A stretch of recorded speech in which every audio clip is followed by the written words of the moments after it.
మీ business ఏదైనా మీ ఊర్లో promotion చేయాలంటే అది సుమన్ టీవీతోనే సాధ్యం. ఇప్పుడే సంప్రదించండి. హాయ్ హలో నమస్తే welcome to Suman TV Khammam. So మనకి తెలిసిందే కర్నూలు బస్ యాక్సిడెంట్లో ఎంతో మంది కూడా ప్రాణాలను కోల్పోయారు. ఎన్నో కుటుంబాలు కూడా ఆ బస్ యాక్సిడెంట్ అనేది ఎన్నో కుటుంబాలని శోక సముద్రంలో మునిగివేసింది. సో అందులో ఒకరైనటువంటి చిట్టోజు మేఘనాథు మనం ఖమ్మం జిల్లా వల్లభి గ్రామానికి చెందినటువంటి చిట్టోజు మేఘనాజు 25 సంవత్సరాలండి. తను బెంగళూరులో ఒక సాఫ్ట్వేర్ ఉద్యోగం చేస్తున్నాడు. సో అలా ఉద్యోగం చేస్తున్నటువంటి అతను పండగకి ఇంటికి వచ్చాడు. కుటుంబ సభ్యులతో కలిసి పండగని ఎంతో ఘనంగా చేసుకొని తిరుగు ప్రయాణంలో ఆ బస్ యాక్సిడెంట్లో అయితే నిజంగా తను మృతి చెందాడు. దాంట్లో ఇప్పుడు మనం వల్లభిలో అయితే ఉన్నాము. సో ఇక్కడ గ్రామస్తులందరూ కూడా అతను చాలా చిన్న ఏజ్ కావడం వల్ల అందరికీ తెలిసి అందరితో పాటు మమేకమై ఉండటం వల్ల ఆ ఉద్దేశంతో ఇక్కడ ఆ బాబును అయితే వాళ్ళంతా కూడా ఒక ఊరేగింపు లాగా కూడా ఇది చేస్తున్నారు. సో ఆ తండ్రి ఆ కుటుంబం అంతా కూడా ఎంతో శోక సముద్రంలో మునిగిపోయి ఉంది. వాళ్ళందరూ కూడా ఒక ఊరేగింపుగా అయితే ఇదైతే ఈ కార్యక్రమాన్ని చేస్తున్నారు. నిజంగా అండి ఆ బస్ యాక్సిడెంట్ అనేది ఎన్నో కుటుంబాలని ఎంతో మందిని చాలా శోక సముద్రంలో మునిగివేసింది. సో ఆ చిట్టోజు మేఘనాథు ఎంతో కుటుంబానికి ఒక ఆసరాగా ఉంటున్నాడన్న ఒక కొడుకు ఈ రోజు తిరిగి రాని లోకాలకి వెళ్ళిపోయాడు. క్షేమంగా వెళ్ళిపోతాడు, తన కొడుకు చేరుకుంటాడు వింటాము అన్న ఉద్దేశంలో ఉన్న కళ్ళు తెల్లవారికి ముందే కూడా ఆ మేఘనాథ్ అనే వ్యక్తి ఇలా చిట్టోజు మేఘనాథ్ ఆ బస్ యాక్సిడెంట్ లో అర్ధాంతరంగా ప్రాణాలని కోల్పోయాడు. నిజంగా ఆ కుటుంబానికి ఇది ఒక తీరని లోటు. సో చిట్టో శ్రీనివాసరావు గారు వల్లభి గ్రామంలో ఉంటారనమాట. తను ఒక బ్యాంక్ లో ఒక రిప్రజెంటేటివ్ గా పనిచేస్తూ ఉంటాడు. సో అలాంటి ఆ బాబు ఇద్దరు ఒక కొడుకు ఒక కూతురు ఉన్నారు. కొడుకు చేతికొచ్చాడు. ఆ చేతికొచ్చిన కొడుకు ఈ రోజు చూసుకోవచ్చు మా చిట్టోజు మేఘనాథ్ అంతిమ యాత్రనైతే గ్రామస్తులందరూ కూడా ఎంతో ఘనంగా, అంటే చాలా చిన్న వయసులోనే ఆ బాబు ఎంతో కష్టపడి తండ్రి చదివించి బెంగళూరులో ఒక సాఫ్ట్వేర్ ఉద్యోగాన్ని సంపాదించాడు. ఎంతో ఆనందంగా దీపావళి పండగకి వచ్చి కుటుంబ సభ్యులందరితో కూడా ఆ పండగ అనేది సెలబ్రేషన్ చేసుకుని తిరుగు ప్రయాణంలో నిజంగా అసలు ఆ కుటుంబము అది అన్ఎక్స్పెక్టెడ్. అసలు తమ కొడుకు క్షేమంగా అక్కడ చేరుకుంటాడు, ఫోన్ చేస్తాడు అని ఎదురు చూసిన ఆ తల్లిదండ్రులకి ఈ రోజు ఆ కనీసం చివరి చూపు కూడా దొరకకుండా పోయింది. ఆ తల్లిదండ్రులకి ఒక మూట లాంటిది తీసుకొచ్చి ఆ తల్లిదండ్రుల చేతిలో పెట్టారు. ఆ తల్లిదండ్రులకి అయితే అది ఒక తీరని శోక సంద్రంలోకి తోసేసింది. చూసుకోవచ్చు నిజంగా అండి, అంటే ఆ చివరి చూపు కూడా దొరకలేదు ఆ తల్లిదండ్రులకి. సో గ్రామస్తులందరూ కూడా దాంట్లో ఆ అంతిమ యాత్రలో అయితే పాల్గొన్నారు. తమతో ఎంతో కలుపుగోలుగా ఉండేవాడు, తమతో ఎంతో మంచిగా ఉండేవాడని గ్రామం మొత్తం కూడా వాళ్ళు ఒక ఊరేగింపు లాగా అయితే చేస్తున్నారు. సో గ్రామస్తులందరూ కూడా ఆ ఊరేగింపులు అయితే పార్టిసిపేట్ చేస్తున్నారు. మీ పేరు? నా పేరు మోహనాచారి. మా చిట్టోజు మేఘనాథ్ కదండి బాబు. అంటే ఇక్కడేనా? ఇదే గ్రామం? ఇదే గ్రామం. డాడీ ఏం చేస్తారు వాళ్ళ డాడీ? డాడీ బ్యాంక్ లో అప్లైజర్, గోల్డ్ అప్లైజర్. ఎంతమంది పిల్లలు? ఒక బాబు ఒక బాబు. బాబు ఎంతకాలం అయింది జాబ్ లో జాయిన్ అయ్యి? 5 months. 5 నెలలు అయిందా? అంటే పండగకి వచ్చాడా బాబు? అవును. పండగ వచ్చి అంతకు ముందు రోజు బస్ మిస్ అయింది. ఈ బస్సుకి రిజర్వేషన్ తయారైంది. ఆ రోజు ముందుగా వేరే బస్ బుక్ చేసుకొని అది మిస్ అవటం వల్ల ఈ బస్ కి ఎక్కిండు. ఒక్కడే బాబు 5 నెలలు జాబ్ వచ్చి ఒకసారి అమెరికా పోదామని ప్లాన్ చేసుకుంటే చిన్న ఇంటర్వ్యూలో తప్పిపోయిండు. మళ్ళీ ఒకసారి ట్రై చేసిండు, కుదరలేదు. కుదరపక్షంలో ఇక ఇక్కడే చేసుకుందనే ఉద్దేశంతో వచ్చిన జాబ్. ఒక సిస్టర్ ఉంది ఆయనకి, అమ్మ నాన్న, చిన్న మధ్యతర కుటుంబం, పెద్దగా ఉన్నోళ్ళు కూడా కాదు, మధ్యతర కుటుంబం, మంచి కుటుంబం. అంతకు ముందు ఇక్కడే చదువుకున్నాడా బాబు? లేదండి, వాళ్ళ అమ్మమ్మ గారు వాళ్ళకి వాళ్ళ మమ్మీ వాళ్ళ తమ్ముడు చనిపోతే వాళ్ళ అమ్మమ్మ వాళ్ళ ఇక్కడ పెంచుకోవాలని వాళ్ళ అమ్మగారు వాళ్ళు బాగా స్థితిలో ఉంటే తను మొత్తం అమ్మమ్మ గారు నాన్నమ్మ గారి దగ్గర తాతయ్య దగ్గర పెరిగి కోదాడనే ఉండి ఇక్కడ గ్రామస్తులతో పరిచయాలు ఈ బాబుకి. లేకపోతే ఇంకో టైప్ ఉండేది. ఇలా ఆ అబ్బాయి ఇక్కడ ఎవరికి తెలవదు. వాళ్ళ నాన్నగారిది వాళ్ళ నాయనమ్మ తాత ఇక్కడ గాని మొత్తం అమ్మమ్మ గారి దగ్గరనే పుట్టి పెరిగింది. బాగా కోదాడ వాళ్ళ అమ్మ నాన్నే తక్కువ పరిచయం. వాళ్ళ అమ్మమ్మ వాళ్ళ మేనమా లోటు తీరటం కోసం ఆ పిల్లగాడంతా వాళ్ళ దగ్గరే పెరిగింది అనమాట. అన్నప్పటికీ కూడా గ్రామస్తులు అందరూ ఒక చోటుకి వచ్చారు, బాగా వచ్చారు. వాళ్ళ నాన్నకి ఇక్కడ బాగా పరిచయాలు ఉన్నారు, బ్యాంకులో గోల్డ్ అడ్మిట్ చేస్తారు. అలా జరిగిపోయింది. మా కుటుంబాన్ని ఎవరు అంటే కనీసం చివరి చూపులు కూడా చూసుకోలేని సిచ్యువేషన్ అయిపోయింది. ముఖం చూసుకునే పరిస్థితి లేదు. మనిషిని డిఎన్ టెస్ట్ ద్వారా ఎలా టెస్ట్ చేశారు? వాళ్ళ మమ్మీ డిఎన్ టెస్ట్ తీసి చేశారు మేడం. దాని ద్వారా రిపోర్ట్స్ వచ్చాక ఎవరు ఏంటి అంతే ఇచ్చారు మేడం, ఇచ్చారు అంతే అంతే.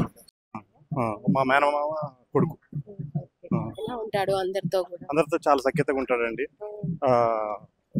6 నెలల క్రితమే జాబ్ వచ్చి బెంగళూరులో ఉద్యోగరీత్యా బెంగళూరు వెళ్ళాడు. సో అక్కడ కూడా వెళ్ళిన తర్వాత కూడా చాలా బాగుంది, మనం సెటిల్ అయిపోయాం లైఫ్లో అమ్మ నాన్న అని చెప్పి చాలా వాళ్ళ అమ్మా నాన్నకి చాలా ప్రోత్సాహం చేశాడు. వాళ్ళ అమ్మా నాన్న కూడా చాలా హ్యాపీ అయ్యారు. వాళ్ళకు ఒక చెల్లి కూడా ఉంది, తన MBA సెకండ్ ఇయర్ చదువుతా ఉంది. సో ఆమె కూడా మంచి జీవితం ఉంది రానున్న రోజుల్లో అని చెప్పి చాలా ఆనందంగా ఉన్నారు. కానీ అనుకోకుండా ఈ బస్ సంఘటనలో దుర్మరణం చెందడం అనేది చాలా బాధాకరంగా ఉంది మా అందరికి కూడా. కనీసం అంటే తను ఇంతకు ముందు వేరే బస్ బుక్ చేసుకొని అది క్యాన్సిల్ అవటం వల్ల ఈ బస్ బుక్ చేసుకున్నారంట కదా? అట్లేం లేదండి, ఇదే బస్ బుక్ చేసుకున్నాడు. 9:30కి ఇదే బస్సు ఎక్కాడు. వాళ్ళ అమ్మకి చెప్పేసి బయలుదేరాడండి. వాళ్ళ నాన్నగారు ఉద్యోగరీత్యా వల్ల వచ్చారు. ఈయన వాళ్ళ పండగకని వచ్చాడండి, దీపావళి ఫెస్టివల్ కని వచ్చాడు. దసరాకు కూడా రాలేదు, దీపావళికి వచ్చాడు. దీపావళికి వచ్చి మంచిగా సంబరంగా దసరా చేసుకున్నారు, దీపావళి పండుగ చేసుకున్నారండి. ఎందుకంటే ఉద్యోగం వచ్చిన తర్వాత మొదటి పండుగ వాళ్ళ పిన్ని బాబాయ్ వాళ్ళ చెల్లెలు వాళ్ళ పిన్ని కూతురు వాళ్ళ పిన్ని కొడుకులతోటి చాలా సంబరంగా చేసుకున్నాడండి. చాలా బాగా సంబరంగా చేసుకున్నాడు. నాకు ఉద్యోగం వచ్చింది కాబట్టి అందరం కలిసి చేసుకున్నాం పండుగ. వాళ్ళ బాబాయ్ పిన్నిని కూడా తెలిసి అందరు కలిసి ఒకే ఇంటికాడ చేసుకున్నాం. చాలా ఆనందంగా గడిపారు. సో వాళ్ళ నాన్న కూడా అరే ఎందుకురా ఇన్ని బాంబులు అని చెప్పి అన్నా కానీ లేదు నాన్న మనం చేసుకోవాలి పండుగ, ఇప్పుడు ఇంత ముందు ఇప్పుడు ఉద్యోగం వచ్చింది మనం సంబరం చేసుకుందాం. ఇప్పుడు తనే ఆధారంగా కొడుకు చక్కగా ఇంత ఘనంగా చదివించాడు, ఆ ఉద్యోగం వచ్చింది, ఇంకా తను చూసుకుంటాడు, అంత చెల్లి ఉంది, చెల్లిని చూసుకోవటం ఇదంతా అది అన్ఎక్స్పెక్టెడ్. చాలా ఆశలతో ఉన్నాడు. అది కాక ముఖ్యంగా వాళ్ళ అమ్మా నాన్న కూడా ఈ పిల్లల గురించి ముఖ్యంగా హైదరాబాద్ వచ్చారు. ఈయన ఉద్యోగ రీత్యా వల్లభిలో వండుకుంటూ వాళ్ళ అమ్మ హైదరాబాద్ లో పిల్లల కోసం ఒక రూమ్ తీసుకుని ఉంటున్నారు. సో ఈయన ఎప్పుడైతే సెలవులు దొరుకుతాయో 2వ శనివారం 4వ శనివారం మళ్ళీ హైదరాబాద్ వచ్చేవాడు అప్ అండ్ డౌన్. ఈ రకంగా జర్నీ చేసుకుంటే వాళ్ళ పిల్లల కోసం వాళ్ళ జీవితాన్ని త్యాగం చేశారు ఇద్దరు కూడా భార్యాభర్తలు. జరిగింది కనీసం చివరి చూపు చూసుకోవడానికి కూడా తనకి అది లేదు. నిజంగా చాలా బాధాకరం. ఆ తల్లిదండ్రులకు అదొక తీరని లోటుగానే ఉంటుంది. చాలా ఘోరంగా ఉంది. వాళ్ళు పడ్డ కష్టానికి దేవుడు ఏమాత్రం అన్న ప్రతిఫలం చూపించాడని అందరూ అనుకున్నారు. మా కుటుంబంలో కూడా అందరూ కూడా ఉద్యోగం సంపాదించాడు. వాళ్ళ పిల్లల్ని ఎంత పద్ధతికి పెంచారంటే ఒక మాట అనేవాళ్ళు కాదు, వేరే వాళ్ళని దూషించే వాళ్ళు కూడా కాదు. ఏదంటే ఏమో మన బంధువులేగా అన్నది అని చెప్పి కలుపుకొని పోయేవాళ్ళు. చూస్తున్న ఊరు మొత్తం కూడా ఒక చోటికి అయితే చేరి తన్ని సాగనంపడానికి ఊరంతా కూడా వచ్చింది. నిజంగా మా మామయ్య కూడా ఎంత గుడ్ ఫాలో అప్ ఉందంటే ఇక్కడ బ్యాంక్ లో అప్రైజర్ గా పనిచేస్తాడు. ఈ చుట్టూ దగ్గర ఒక 3 మండలాలకు కూడా ఒకటే బ్యాంక్ ఇక్కడ ఉంది, IOB bank, Indian overseas bank. దాంట్లో అప్రైజర్ గా పనిచేస్తున్నాడు. గత దగ్గర అతను కెరీర్ స్టార్ట్ చేసినప్పటి నుంచి కూడా ఒక బ్యాంక్ అప్రైజర్ గా ఉండటం వల్ల ఈ రోజు ఇంత జనం మీరు చూసినట్టయితే ఆ చివరి నుంచి చివరి దాకా కూడా విసిగేస్తారంత జనం, ఇంతమంది జనం కూడా వచ్చి తనకి తుది వీడుకోలు పలకడానికి వచ్చారు. అందరూ కూడా ఒకటే మాట అంటున్నారు, ఏ చీమకు కూడా అన్యాయం చేయనటువంటి శ్రీనివాసరావు గారికి ఇంతటి అన్యాయం ఎందుకు చేశాడు దేవుడు అని చెప్పి అందరూ కూడా వారి యొక్క గొంతులు పోయేటట్టుగా బాధపడుతూ తుది దమనానికి బయలుదేరారు. మీ పేరండి? భిక్ష అండి. నిజంగా అంటే శ్రీనివాస్ గారు ఇక్కడ ఈ ఊరు గ్రామానికి చెందినటువంటి, అంటే ఆ బాబు పండక్కి వచ్చి కుటుంబంతో సరదాగా గడిపి ఇంకా ఇంటికి వెళ్ళిపోతున్నాడు జాబ్కి అని నిజంగా ఆ కుటుంబానికి ఇది ఒక తీరని లోటు అనే చెప్పాలండి. ఆ తల్లిదండ్రుల బాధ నిజంగా అంటే కనీసం చివరి చూపు కూడా ఆ కొడుకుని చూసుకోలేకపోతున్నారు. ఆ బాధ అయితే ఎవరికి రాకూడదు అసలు. అదే మేడం, అసలు వాళ్ళ నాన్న కూడా చాలా మంచి వ్యక్తి. మా ఊర్లో వాళ్ళది చిన్న కులం అయినా కూడా అందరినీ కలుపుకొని పోయే మనస్తత్వం. ఈ ఊర్లో చిన్న ఎలిగేషన్ కూడా అతని మీద లేదు. బ్యాంకులో ఏదైనా పని ఉన్నా కూడా మనం ఫోన్ చేసి చెప్తే చేసే మనస్తత్వం ఉన్న వ్యక్తి. ఈ చుట్టూ 3 గ్రామాల పరిధిలో మా బ్యాంక్ ఉంది. ఇప్పుడు మండవ, మల్లారం, వల్లభి, ఇంకా చుట్టూ ఉన్న గ్రామాలు కూడా వస్తారు. ప్రతి వ్యక్తితో కూడా తను చాలా మంచిగా మాట్లాడి పని చేసి పంపించే వ్యక్తి. ఎక్కడ కూడా చిన్న ఎలిగేషన్ ఉన్న వ్యక్తి కాదు ఈ ఊర్లో. చిన్నప్పటి నుంచి కూడా మాతో కలిసి పెరిగిన వ్యక్తి. నాకంటే జూనియర్ తను, ఒక 2 years. అలాంటి మంచి కుటుంబంకి అలా ఇంత నష్టం జరగడం అనేది నిజంగా బాధాకరమైన విషయం. దేవుడు అనేవాడు నిజంగా ఉంటే అలా చేయకూడదు. ఇక అది వాళ్ళ కుటుంబానికి తీరని లోటు. అది మనం ఎవరు కూడా అది మళ్ళీ తిరిగి తీసుకురాలేము, ఎవరు తీర్చలేమండి. ఆ లోటు అనేది ఎవరు తీర్చలేము. అదే మేడం, అందుకే ఇవాళ ఊరు మొత్తం కూడా అందరూ ఉన్నారు. ఆ బాబుకి అయితే వీడుకోలు కనిపిస్తుంది ఇక్కడ గ్రామం అంతా. రాత్రి శవం వచ్చిన దగ్గర నుంచి కూడా అందరం అక్కడే ఉన్నాం మేము, అయిపోయిన దాకా కూడా. అది అందుకని అట్లాంటి మంచి వ్యక్తి జరగడం అనేది నిజంగా దారుణం. ఎందుకంటే ఆ అబ్బాయిని కూడా ఒక 4 రోజుల క్రితం నేను కలిసాను హైదరాబాద్ లో. ఒక అకేషన్కి వెళ్తే అక్కడ అందరం కలిసిన వాళ్ళ కుటుంబం అంతా. ఆ రోజే పరిచయం చేశాడు. అంతకుముందు మాకు బాగా అంటే చదువుకునే పిల్లగాడుగా తెలియదు. మంచి ఆ పిల్లగాడు కూడా చాలా బాగా మాట్లాడాడు మాతోటి. అలాంటి వ్యక్తి ఈరోజు చనిపోవడం నిజంగా మా అందరి ఊరు మొత్తానికి కూడా ఒక నిజంగా బాధాకరమైన విషయం. ఈ టాపిక్ గురించి వచ్చింది కదండి, ఇప్పుడు బాబు నిజంగా అక్కడ ఎవరు నిర్లక్ష్యం అయ్యి ఉంటుంది అంటారు? 100% డ్రైవర్ నిర్లక్ష్యం అండి. కొంచెం కనుక తను ఆలోచించుంటే ఆ ఇద్దరు డ్రైవర్లు కనుక దాదాపు 90% బతికేవాళ్ళు. కేవలం ఇప్పుడు ఆల్రెడీ బైక్ ని కొన్ని బస్సులు క్రాస్ చేసి వెళ్ళే వాళ్ళు చెప్పే ప్రకారం, కొన్ని బస్సులు వాళ్ళు చూసుకొని అంటే డ్రైవర్ నిర్లక్ష్యం వల్లే కదా ఆ బైక్ ని ఇదైంది. లేకపోతే అయిపోయినాకైనా సరే డ్రైవరు దిగేసి అద్దాలు బాగాలు కొట్టినా లేకపోతే ఇంకేదైనా చేసినా డోర్లు ఓపెన్ చేసినా చాలా మంది బతికేవాళ్ళు. అతని మెయిన్ నిర్లక్ష్యం. ట్రావెల్స్ వాళ్ళు కూడా దీని మీద సీరియస్ తీసుకోవాలి. ట్రావెల్స్ మీద కూడా గవర్నమెంట్, ఎందుకంటే వాళ్ళ ఫిట్నెస్ ఏంటి, ఆ బస్సులు ఏంటి, వాటి పరిస్థితి ఏంటి అని కూడా ఎప్పటికప్పుడు అబ్జర్వేషన్ ఉంటేనే బాగుంటాయి, ఇలాంటి సంఘటన జరగకుండా ఉంటాయి. ఇక మన దగ్గర ఎలా ఉందంటే జరిగినప్పుడే మొదలు పెడతారు, తర్వాత వాటిని వదిలేస్తున్నారు. అలాంటి జరగకుండా ఉంటే ఇంకోటి ఏంటంటే ఈ ఆర్టీసీ బస్సులకి 80 కిలోమీటర్ స్పీడ్ లాక్ ఉంది. అట్లా వీటికి కూడా చేయాలి కంపల్సరీ. అట్లా అమలు చేస్తే ఇంత యాక్సిడెంట్ కావడానికి అవకాశం ఉండదు. దాన్ని మీ గవర్నమెంట్ కూడా అన్ని గవర్నమెంట్లు కూడా దీని మీద సీరియస్ దృష్టి సారించాల్సిన అవసరం ఉంది. అదే ముందు మెయిన్ స్పీడ్ లాక్ 80కి ఆర్టీసీ బస్సులకి ఎలా అయితే లాక్ ఉందో వాటికి కూడా అలానే పెట్టాలి. ప్రతి 6 నెలలకు ఒకసారి వాటిని గవర్నమెంట్ చెక్ చేయాలి. చేస్తేనే ప్లస్ డ్రైవర్ కూడా అతను ఏంటి, అతని పరిస్థితి ఏంటి అనేది కూడా ఎప్పటికప్పుడు చెక్ చేస్తేనే ఇలాంటి సంఘటనలు జరగకుండా ఉంటాయి. ఎన్నో కుటుంబాలు ఇలా రోడ్ మీద పడాల్సిన పరిస్థితికి వచ్చింది. అందుకని దీని మీద గవర్నమెంట్ సీరియస్గా, ఏ గవర్నమెంట్ అయినా సరే సీరియస్గా నిర్ణయం తీసుకొని ఇక నుంచి ఇలాంటి సంఘటనలు జరగకుండా చూడాల్సిన బాధ్యత వారి మీద ఉంది. సో చూడొచ్చు ఆ కర్నూలు బస్సు సంఘటన ఏమైందో. ఎంతో మంది 19 మంది దాకా ప్రాణాలు కోల్పోయారు. ఎన్నో కుటుంబాలని శోక సముద్రంలోకి నెట్టింది. అదొక తీరని లోటు. ఆ ప్రతి కుటుంబంలో కూడా ఒక్కొక్కరు ఆ కుటుంబ సభ్యులు అనేది. అందులో మన ఖమ్మంకి చెందినటువంటి వల్లభి గ్రామంలో చిట్టోజు మేఘనాథు 25 సంవత్సరాలు 5 నెలల క్రితమే సాఫ్ట్వేర్ ఉద్యోగం అనేది ఎంతో కష్టపడి తండ్రి చదివించాడు. 5 నెలల క్రితమే ఆ సాఫ్ట్వేర్ ఉద్యోగాన్ని సంపాదించాడు. సో అందులో సంతోషంగా, అందులో భాగంగా తన ఉద్యోగం వచ్చిన తర్వాతకి మొదటి పండుగ దీపావళి. ఆ దీపావళిని కుటుంబ సభ్యులతో ఎంతో ఘనంగా సెలబ్రేట్ చేసుకోవడానికి వచ్చి అది అయిపోయి ఆ తిరుగు ప్రయాణంలో ఆ కుటుంబంలో అయితే తీరని లోటు. సో ఇందులో ఇక్కడైతే చూసుకోవచ్చు ఆ తండ్రికి కనీసం ఆ చివరి చూపు కూడా దొరకలేదు ఆ కొడుకుది. సో చూడొచ్చు ఆ తండ్రి బాధని అయితే మనం చెప్పలేమండి. ఎందుకంటే తన కొడుకుని కూడా చివరిసారిగా చూసుకోలేక ఆ తండ్రి పడే బాధ నిజంగా ఏ తల్లిదండ్రులకి కూడా ఇలాంటి దుస్థితి రాకూడదు.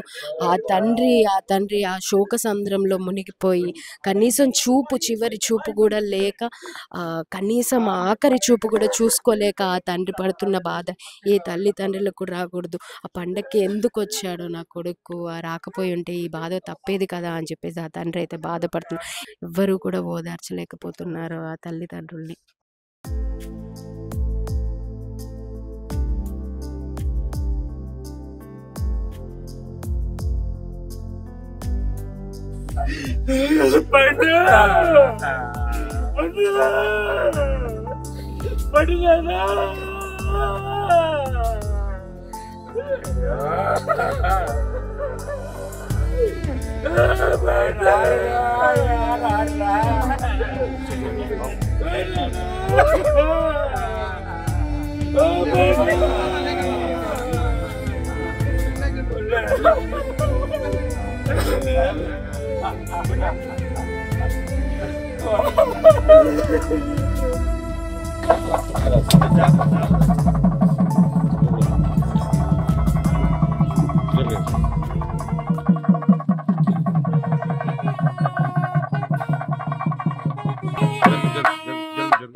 సో 19 మంది దుర్మరణం చెందారు. ఏదైతే కర్నూలు బెంగళూరు రోడ్లో వెళ్ళేటటువంటి బస్సు యాక్సిడెంట్ జరిగి ఆ 19 మంది కూడా దుర్మరణం చెందారు. వల్లభి గ్రామానికి చెందినటువంటి చిట్టోదు మేఘనాథ్ కూడా ఇదే గ్రామంలో, అంటే తను రీసెంట్గానే ఉద్యోగం సంపాదించాడు. తన కార్యక్రమాలన్నీ కూడా ఇక్కడ జరుగుతున్నాయి. గ్రామం అంతా కూడా తరలి వచ్చింది. తన అంతిమ సంస్కారం ఏదైతే జరుగుతుందో దానికి గ్రామం అంతా కూడా ఊరేగింపుగా వచ్చింది. సో ఇక్కడ ఈ గ్రామ సర్పంచ్ గారు ఉన్నారు. సో నిజంగా అదొక అంటే ఆ కుటుంబానికి ఒక తీరని లోటు. అది చెప్పలేము. కనీసం చివరి చూపు కూడా దక్కలేకపోయింది ఆ కుటుంబానికి. ఆ బాధ ఎవరు కూడా తీర్చలేనిది. అంటే చేతికి అందొచ్చిన కొడుకు ఉద్యోగంలో జాయిన్ అయిపోయాడు. ఇంకా కుటుంబానికి బాధ్యతగా అండగా ఉంటాడన్న కొడుకు ఈరోజు ఇలా జరగటం, ఆ తండ్రి చేతుల మీదుగానే ఆ కొడుక్కి ఈ కార్యక్రమాలన్నీ చేయటం నిజంగా అదైతే ఒక అలాంటి సిచ్యువేషన్ అసలు ఏ కుటుంబంలో కూడా రాకూడదు. దీని మీద ఇది ఒక పెద్ద దురదృష్టకరమైన సంఘటన అండి. మా గ్రామంలో వివాదాలకు అతీతంగా చాలా మంచి కుటుంబం, సర్వీస్ చేసే కుటుంబం, గ్రామస్తులందరికీ కూడా ఒక బ్యాంకు ద్వారా తన కుటుంబ సభ్యులు మొత్తం కూడా మొదటి నుంచి గ్రామస్తులకి రుణపడి ఉన్నాం మేమంతా కూడా. అతనికి చేతికొచ్చి పెళ్ళిడికొచ్చి ఒక లైఫ్లో సెటిల్ అయ్యే టైంలో ఒక దురదృష్టకరమైన సంఘటన, ఊహకందని సంఘటన. ఏమిచ్చినా ఏం చేసినా ఆ కుటుంబానికి వాళ్ళని తీర్చలేని రుణం అనమాట, వాళ్ళందరిది వాళ్ళ బాధని. కాబట్టి అదేవిధంగా ఈ సందర్భంగా ఆ కుటుంబానికి మా ప్రగాఢ సానుభూతిని తెలియజేస్తూ, ఆ ఘటన యొక్క విధానాన్ని తలుచుకుంటే గగురు పడుతుంది మా ఊళ్ళంతా. ప్రభుత్వాలు ఎంత నిర్లక్ష్యంగా, బస్సు యాజమాన్యాలు ఎంత నిర్లక్ష్యంగా ఒక ప్రాణాన్ని దేన్నైనా తీసుకురాగలుగుతాం, తిరిగి తీసుకురానటువంటి ప్రాణాలు కోల్పోవడానికి కారకులైనటువంటి ఆ బస్సు యాజమాన్యం పైన కానీ ఈ చట్టాలను కూడా ఇంకా కఠినతరంగా చేసి బస్సులపైన ఇంకా ఆంక్షలు విధించి ఎటువంటి ప్రాణ నష్టం జరగకుండా తీసుకోవాల్సిన బాధ్యత కూడా ఈ ప్రభుత్వాలపైనది. ఇటువంటి సంఘటనలు మళ్ళీ పునరావృతం కాకుండా కూడా మానవ జాతికి మనం అండగా ఉండాల్సినటువంటి ప్రభుత్వాలు ఇటువంటి ఏదో ఉద్యోగం చేసుకుంటూ అనేక రకాల బస్సులో ఎక్కినటువంటి అమాయకులు, కుటుంబ సభ్యులు, చిన్న పిల్లలు కూడా ఉన్నారు. అన్ని కుటుంబాలు సాది పెంచి పెళ్లి చేసే తరుణంలో కొన్ని కుటుంబాలు, పసిపిల్లలు కొంతమంది జీవనాధారం కోసం పక్క రాష్ట్రం పోయి ఉద్యోగం చేసేటువంటి కుటుంబాలు, వీళ్ళందరికీ కూడా ఇంత ప్రమాదకరమైన సంఘటన జరిగే దాంట్లో ప్రభుత్వం బాధ్యత వహించాలి, ప్రైవేటు యాజమాన్యం బాధ్యత వహించాలి. ఇలాంటి సంఘటనలు మళ్ళీ పునరావృతం కాకుండా కూడా ఈ ప్రభుత్వాలు, ప్రైవేటు బస్సుల యాజమాన్యం పైన కఠినమైన చర్యలు తీసుకోవాలని నా విజ్ఞప్తి. నిజంగా అండి, ఇది చాలా దురదృష్టకరమైన సంఘటన. మీ మనవడి వరుస అవుతారనుకుంటా. ఎలా ఉండేవాడు మేఘనాథ్? తన కళలు ఏంటి? అంటే జీవితంలో ఎలా ఇంకా ఎదగాలనుకునేవాడు? కుటుంబానికి ఎంత తోడుగా ఉందామని అనుకునేవాడు? ఈనాడు జరిగినటువంటి సంఘటన చాలా దురదృష్టమైనటువంటిది. పిల్లవాడిని చిన్నప్పటి నుంచి కూడా ఎంతో కష్టపడి చాలా అతి తక్కువైనటువంటి ఒక విధానంతో చాలా పేదరికం నుంచి తీసుకొని తను కష్టపడుతూ పిల్లల్ని ఎక్కడో హైదరాబాద్లో ఉంచి చదివించేసి, చదువు అయిపోయిన తర్వాత మళ్ళీ తిరిగి మన భవిష్యత్తుకు ఉపయోగపడతాడు, మేము పడ్డటువంటి యొక్క శ్రమ పిల్లలు పడకూడదు అనేటువంటి ఒక ఆలోచనతో తన సర్వస్వాన్ని ఒడ్డినటువంటి యొక్క తల్లిదండ్రులు ఈనాడు చాలా విప్పులో అయిపోయారు. అంతేకాదు, ఇలాంటి దుర్ఘటనలు ఇంకెప్పుడు కూడా ఎక్కడ జరగకుండా ఉండేటట్టుగా ప్రభుత్వం వారు, అటు యాజమాన్యం వారు, ప్రైవేట్లో జరుగుతున్నటువంటి విషయాలను చూసి ఇది హృదయ విదారకమైనటువంటి ఒక విషయం. ఈ హృదయ విదారకమైనటువంటి విషయాన్ని ఒకసారి అందరుగా తెలుసుకున్నారు. కాబట్టి మళ్ళీ ఇంకెప్పుడు ఇలాంటి దుర్ఘటన జరగకూడదని కోరుకుంటున్నాం. ఏదేమైనా చేతికి ఎదిగొచ్చేవాడు, చేతికి వచ్చిన కొడుకు ఉద్యోగంలో జాయిన్ అయ్యాడు, ఆ కుటుంబాన్ని పోషిస్తానని. ఎలా ఉండేది వాళ్ళిద్దరు అనుబంధం? కొడుకుది తండ్రిది ఎలా ఉండేది? మీతో ఎలా ఉండేవాడు మేఘనాథ్? ఈ పిల్లవాడు చిన్నప్పటి నుంచి కూడా కష్టపడుతూ బాగా చదువుకునేవాడు. దాంతో పాటుగా వాళ్ళ తల్లిదండ్రులు కూడా నాతో పాటు అనుబంధంగా ఉన్నాడు. పిల్లవాడు కూడా వచ్చినప్పుడు అలా, తాతయ్య నేను వచ్చేస్తాను ఇచ్చేస్తాను ఇలా వెళ్తున్నాను, మరి మన కుటుంబంలో మొట్టమొదటిసారిగా నాకు ఈ ఆశ ఉన్నది, ఇంక మహోన్నతమైన స్థానానికి వెళ్ళాలనేటువంటి ఒక ఆలోచన కూడా ఉంది. దానికి నాన్నగారు నాకు ఎంతో సహకరిస్తున్నారు. అలాగే పెద్దవారుగా ఉన్న మీరు కూడా సలహా ఇస్తున్నందుకు నేను ఎప్పుడు కూడా మీకు కృతజ్ఞుడిగా ఉంటానని చెబుతూ, ఆయన ఇంకా భవిష్యత్తులో చాలా చాలా విషయాలు ఇతర దేశాలకు వెళ్ళాలనేటువంటి ఒక ఆలోచన కూడా ఉంది. ఈ విధంగా చేస్తూ తన యొక్క జీవితంలో మొట్టమొదటిసారిగా గొప్పదైనటువంటి యొక్క అభివృద్ధిని పొందాలని, ఉన్నతమైనటువంటి స్థానానికి రావాలని, తల్లిదండ్రులతో ఎంతో అనుబంధంగా ఉంటూ తండ్రి కొడుకుల యొక్క అనుబంధం, తల్లి కొడుకుల యొక్క అనుబంధం అది విడదీయనటువంటిది. ఈనాడు జరిగినటువంటి ఈ సంఘటనకి తల్లిదండ్రులు ఇద్దరు కూడాను పూర్తిగా మైమర్చిపోయి ఏం చేస్తున్నారో ఏం అర్థం కానటువంటి స్థాయిలో ఈనాడు ఉండిపోయారు. ఇది చాలా దురదృష్టమైనటువంటి దుష్టకరం. ఎవరైతే మేఘనాథ్ వాళ్ళ తండ్రి శ్రీనివాసరావు గారు ఉన్నారో, వీళ్ళంతా కూడా శ్రీనివాసరావు గారి క్లాస్మేట్స్. సో ఆ తండ్రికి జరిగినటువంటి ఆ నష్టాన్ని ఎవరు భర్తీ చేయలేరు. కానీ అంతటి శోక సంద్రంలో ఉన్నటువంటి ఆ తండ్రిని ఓదార్చడానికైతే ఇక్కడ శ్రీనివాసరావు గారి క్లాస్మేట్స్ అందరూ కూడా వచ్చారు. ఓకే, నిజంగా అండి, అంటే ఆ తండ్రికి జరిగిన లోటు మనం తీర్చలేంది. చెప్పండి మీకు శ్రీనివాసరావు గారి గురించి. శ్రీనివాసరావు చాలా కష్టపడి బ్యాంకులో అప్రైజల్గా చేస్తున్నారు, పిల్లల్ని బాగా చదివించుకున్నారు. ఈ దుర్ఘటన అనుకోకుండా జరగటం వల్ల అసలు తట్టుకోలేని పరిస్థితి. మేము ఎక్కడెక్కడో ఉన్న వాళ్ళందరూ కూడా మాకు గ్రూప్ ఉండి మా ఫ్రెండ్స్ ఇలా జరిగిందని చెప్తే ఇప్పటికిప్పటికి వచ్చేసాము. అతను శ్రీనివాసరావు యొక్క దుఃఖాన్ని తీర్చడం ఎవరి వల్ల కూడా కాలేకపోతుంది. అసలు మమ్మల్ని చూశాక అతను ఇంకా ఎక్కువ ఇదైపోయాడు.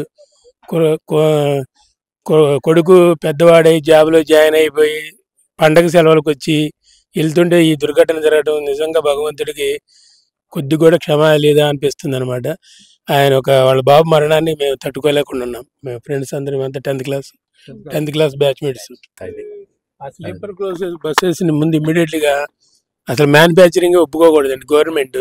మనిషి ఏదైనా ప్రమాదం జరిగిందంటే బయటపడడానికి గింత కూడా అవకాశం లేకుండా స్లీపర్ కోచ్ అని వెళ్ళటం, అవి స్లీపర్ కోచ్లలో శవపేటికలు తీసుకెళ్లే బాక్సులు లాగా అనిపిస్తుంది. ముందు ఆ బస్సులను ఇమీడియట్లీగా వాటిని రద్దు చేసి మామూలుగా ఆర్టీసీ బస్ టైప్లో ఉంటే ఇలాంటి దుర్ఘటన జరిగినప్పుడు బయటపడడానికి ఛాన్సెస్ ఎక్కువ ఉంటుంది. ఇన్సూరెన్స్ లాంటిది ఏమైనా ఉందా? బాబుకి జాబ్లో జాయిన్ అయ్యాడు కాబట్టి ఉండొచ్చు.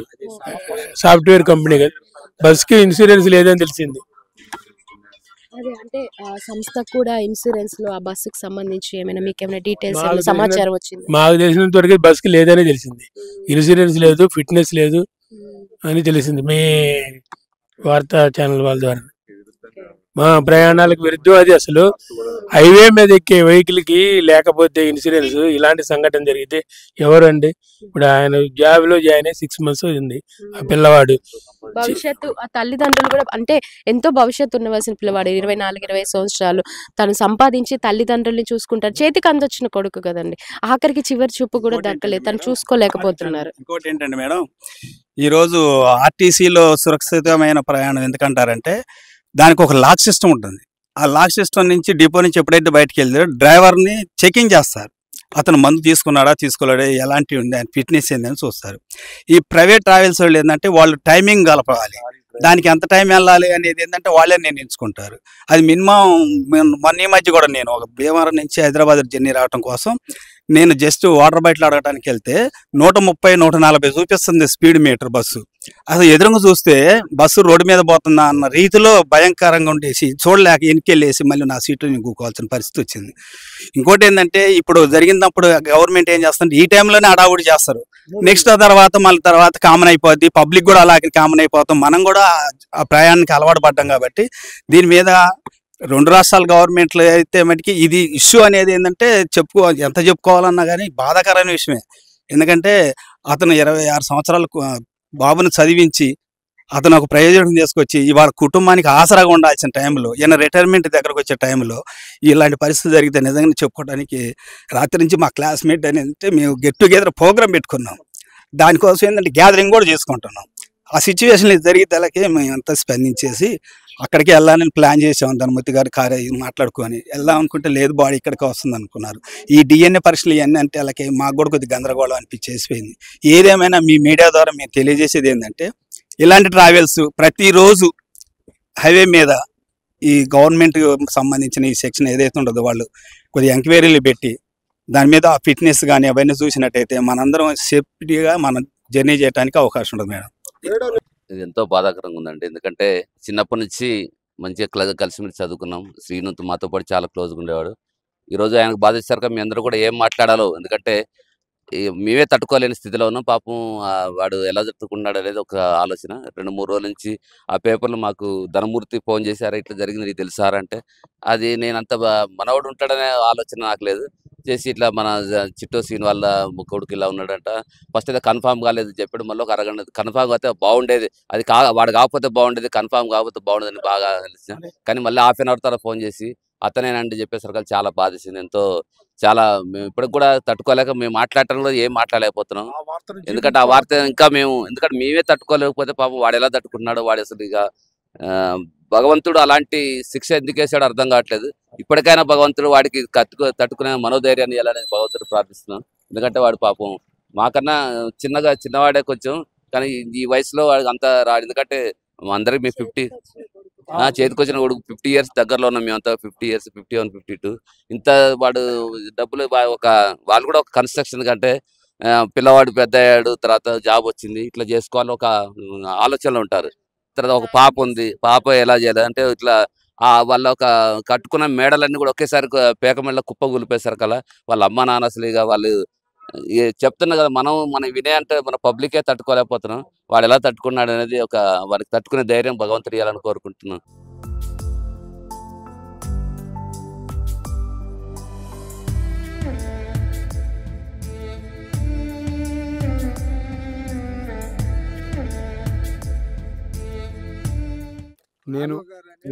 నా కొడుకు కూడా బెంగళూరులో క్యాప్జెమినీ ఆఫీసులో పనిచేస్తున్నాడు.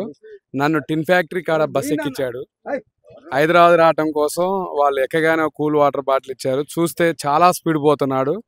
లారీ డ్రైవర్లు అసలు ఎలాంటి వాళ్ళకి ప్రాణాలు కాపాడేటువంటి అవకాశం లేకుండా వాళ్ళు ఏదైనా కష్టం వస్తే లారీలోంచి దూకి పారిపోయే విధంగా వాళ్ళకి అవకాశం ఉన్న డ్రైవర్లని పెట్టుకున్నారు. అసలు నిజంగా వాళ్ళకి ఎలాంటి అర్హతలు లేవు బస్సు తోలడానికి కూడా. అలాంటి వాళ్ళని డ్రైవర్లో పెట్టి కనీసం హైదరాబాద్ వచ్చిన దాకా నిద్రపోయే పరిస్థితి లేదు. వాళ్ళు ఎంతైనా లాగించుకుంటూ పోతున్నారు స్పీడ్గా, ఒక నియంత్రణ లేదు. 3 రాష్ట్రాలు కర్ణాటక, ఆంధ్రప్రదేశ్, తెలంగాణ దీని మీద ఒక ప్రత్యేక మంత్రిత్వ శాఖ వేసి బస్సులను నియంత్రణ చేయడానికి ఎక్కడికెక్కడికి కనీసం ఒక 50 కిలోమీటర్లకు ఒకసారి బీతెన్ లేదా టెస్టులతోటి డ్రైవర్లని సరైన పర్యవేక్షణలో 3 రాష్ట్రాల గవర్నమెంట్ కలిసి బస్సులు నడపాలని కోరుకుంటున్నాను. నిజంగా కడుపు కోతను మిగిల్చింది మీకు ఈ ఘటన మీద. అంటే ఒకవేళ ఇలా జరగకుండా ఉంటే బాగుండని మీరు బస్సులో సేఫ్టీ ప్రికాషన్స్ దాంట్లో ఏమి లేవు, కానీ దానికి సంబంధించి కూడా వాళ్ళ డ్రైవర్ కూడా అదే ఆపి ఉన్నట్టయితే అందరూ 20 మంది పిల్లలంతా బతికేవాళ్ళే. ఆ ఆపి దూకి వెళ్ళిపోవడం వల్ల ఈ సంఘటన బాగా జరిగింది. అది ఆపకుండా ఉంటే బాగుండేది, అసలు అందరూ బతికేవాళ్ళు పిల్లలు. ఈ మాత్రం మాకు తీరని లోటు ఇలాంటిది ఎక్కువ ఏ తండ్రికి రాకూడదు, ఇలాంటి బాధ ఎవరికి రాకూడదు. ఇంకా ఈసారి కొంచెం జాగ్రత్తగా వేసి అది వచ్చే బస్సులు చెక్ చేసి మంచిగా ప్రికాషన్ తీసుకొని ఆ బస్సులని కొంచెం మంచిగా నడిపించేలా చూస్తే దానికి మేము అందరికీ ఆనందిస్తాం. ఇక ఎవరికి ఇలాంటి ఘోష రాకూడదు, ఏ తల్లి అలాంటి బాధ రాకూడదు ఎవరికైనా సరే. అదే నా విన్నపం. నిజంగా అండి మీ గురించి ఊరంతా కూడా తరలి వచ్చింది. అసలు బాబు గురించి చూసుకొని బాబు గురించి ఊరంతా కూడా తరలి వచ్చింది. అంటే కనిపిస్తుంది మీరు అందరితో ఎవరిని కదిలించినా కూడా శ్రీనివాసరావు గారు మా ఇంట్లో మా కుటుంబంలో ఒకళ్ళ ఉండే వాళ్ళనే చెప్తున్నారు ప్రతి ఒక్కళ్ళు కూడా ఇక్కడ చూసుకుంటే. అలాంటిది మీ కుటుంబానికి ఇంతటి విషాదం మిగిల్చడం అనేది నిజంగా అదొక దురదృష్టకరమైన చాలా బాధాకరం అనే చెప్పాలి. అసలు నిజంగా ఎంత వాళ్ళ అభిమానం, వాళ్ళతో ఉన్న స్నేహం అలాంటిది. వాళ్ళతో మంచిగా ఉండుకుంటా వాళ్ళందరితో మంచిగా ఉండుకుంటే కలుపుకొని తలలో అట్లా ఉండుకుంటూ చేసుకుంటారు వల్ల నాకు ఆ విలువ దక్కిచ్చారు అందరూ. వాళ్ళ అభిమానం కూడా ఉంది, వాటిని నేను మొత్తం తెలియజేస్తాను. దానికి ఏదైనా ఇన్సూరెన్స్ అలాంటివి ఏమైనా ఉన్నాయని ఏమైనా చెప్పారా? నిన్న ఎంఆర్ఓ గారు అక్కడ కర్నూలులో 5 లక్షలు చెక్ ఇచ్చారు నాకు. మా పాప 5 లక్షలు చెక్ ఇచ్చారు. తెలంగాణ ప్రభుత్వం నుంచి తెలంగాణ ప్రభుత్వం 5 లక్షలు చెక్ ఇచ్చారు.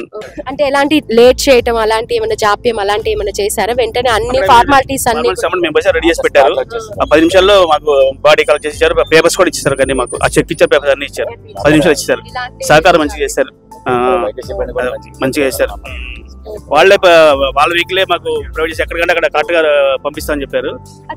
అంటే బాబు కూడా ఇక్కడ చదువుకోలేదు, వేరే చోట ఉండి చదువుకున్నాడు, హైదరాబాద్ చదువుకున్నాడు. కూడా మీరు అప్ అండ్ డౌన్ చేయటం ఇవన్నీ చేసేవాళ్ళు కదా.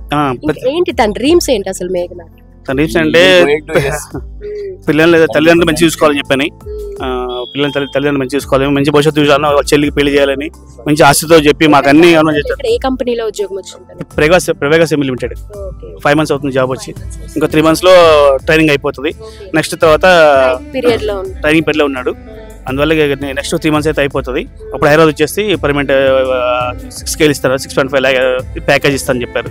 ఇంకా 3 months అయితే నా కొడుకు నా చేతికి వచ్చేవాడే, నా బిడ్డకి నా ఫ్యామిలీకి నాకు అండగా ఉండేవాడే. వాళ్ళు లేని లోటుని ఎవరూ తీరలేదు, నేను కూడా దాన్ని జీర్ణించుకోలేకపోతున్నా దాన్ని. ఇంకా తల్లి విషయం అయితే చెప్పలేమండి. అంటే కొడుకుకి తల్లి కొడుకు అటాచ్మెంట్ నాకన్నా వాళ్ళతో పిల్లలకి ఉంటుంది, కానీ వాళ్ళు లేకుండా ఆమె లేదు, ఆమె లేకుండా వాళ్ళు లేడు. ఇంకా దాన్ని తట్టుకోవడం అంటే చాలా కష్టంగా ఉంది.